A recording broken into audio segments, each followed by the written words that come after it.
আমার প্রাণের পরে চলে গেল কে বসন্তে বাতাস টুকুর মতো সে ছুঁয়ে গেল নিয়ে গেল রে ফুল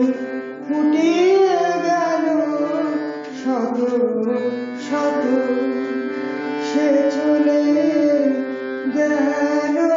বলে গেল না সে কোথায় গেল ফিরে এলো না সে যেতে যেতে চেয়ে গেল কি যেন গেল তাই আপন মনে বসে আছি কুসুম